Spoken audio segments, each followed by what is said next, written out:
Two fundamental principles of my design philosophy is that dopamine and status are the core components to realizing your legend. Too much or too little or too high or too low of either can hinder your behavior and throw you out of allostasis. Social status directly affects how your emotions are regulated, thus control the amount of dopamine being excreted.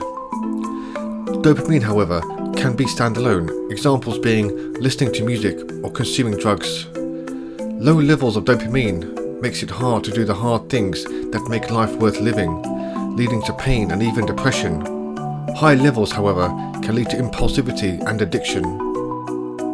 Jonathan Haidt, author of The Elephant in the Brain, Hidden Motives in Everyday Life, writes, "At the same time, in order to attract partners, we need to advertise our own traits, the same ones we're looking for in others. By displaying, accentuating, and even exaggerating these desirable traits, we raise our own value, helping to assure that we'll be chosen by more and or higher quality mates, more and or higher quality status friends, and better coalitions. All of these competitions thereby result in arms races. Just as the redwoods are competing for light from the sun, we're competing for the light of attention and affection from our potential mates, friends and allies. And in each game, the way to win is to stand out over one's rivals. Those who claim to have no interest in social status do not have a firm grasp on the evolution of hierarchies.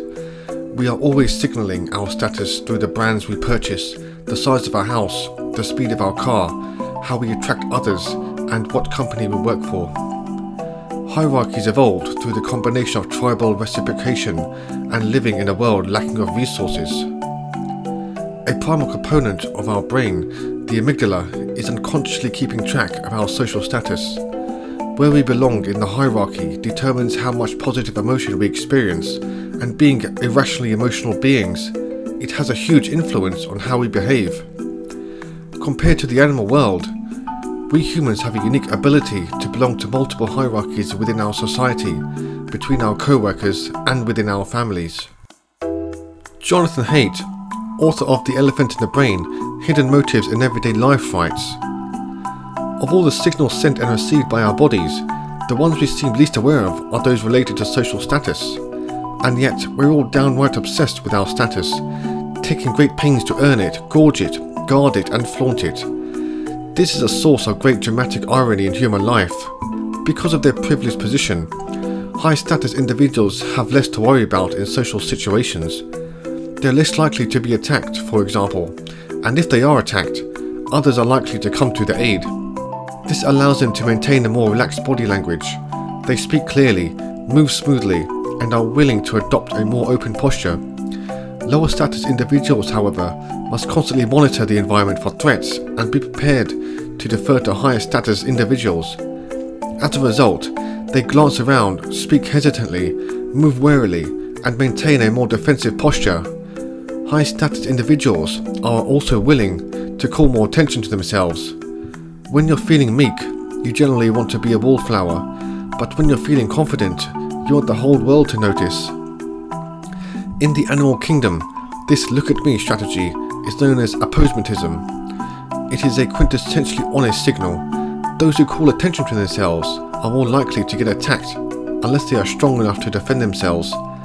If you're the biggest male on the savannah, go ahead, roar your heart out. The same principle explains why poisonous animals like coral reef snakes and poisonous dart frogs wear bright warning colours. They may not look too tough, but they are packing heat. Our dopamine levels and social ranking influence our worldview, how we see others, how others see us, and how we treat each other. These factors combined determine our quality of life. In the modern age, big tech, sugar, social media, and other superstimuli have gamed our behavior using their synthetic algorithms, thus distorting our worldview.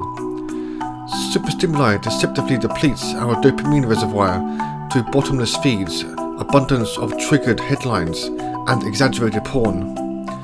Our social status is gamed through comparative highlight reels, broadcasting manufactured luxury and polarizing news stories. Brené Brown, The author of The Gifts of Imperfection, Let Go of Who You Think You're Supposed to Be and Embrace Who You Are, writes, "From the time we wake up to the time our head hits the pillow at night, we are bombarded with messages and expectations about every aspect of our lives, from magazine ads and TV commercials to movies and music.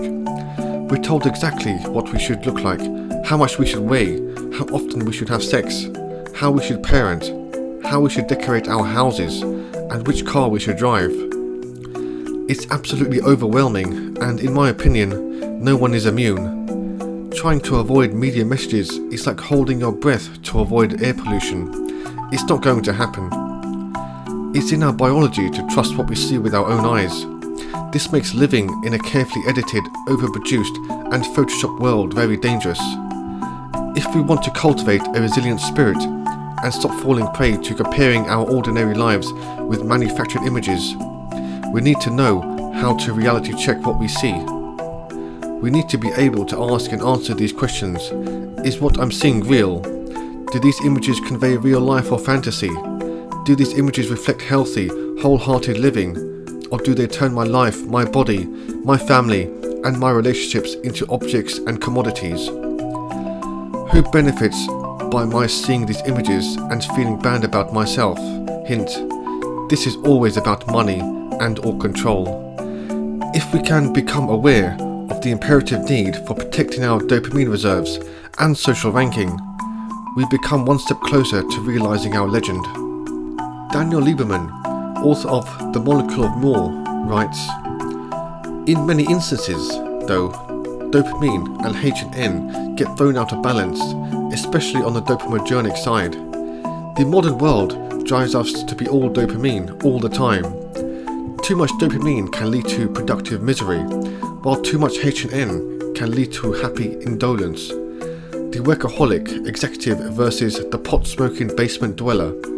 Neither one is living a truly happy life or growing as a person. To live a good life, we need to bring them back into balance." Okay everyone, that's it for today. I hope you've enjoyed this video. Don't forget to like, subscribe and click on the notification icon and share this video if you felt you've learned something new. To find out more about how we can become the best version of ourselves and develop more awareness in our lives, check out circlo.com, circlo.com, and share this video to help spread the word. I'll be making more videos about the biology, science and psychology of design and how we can design a world that we can be proud to live in. I am on YouTube, TikTok, Instagram, Substack and all the other social medias to help spread the message, so take a look for unique content. Thanks so much and see you all soon.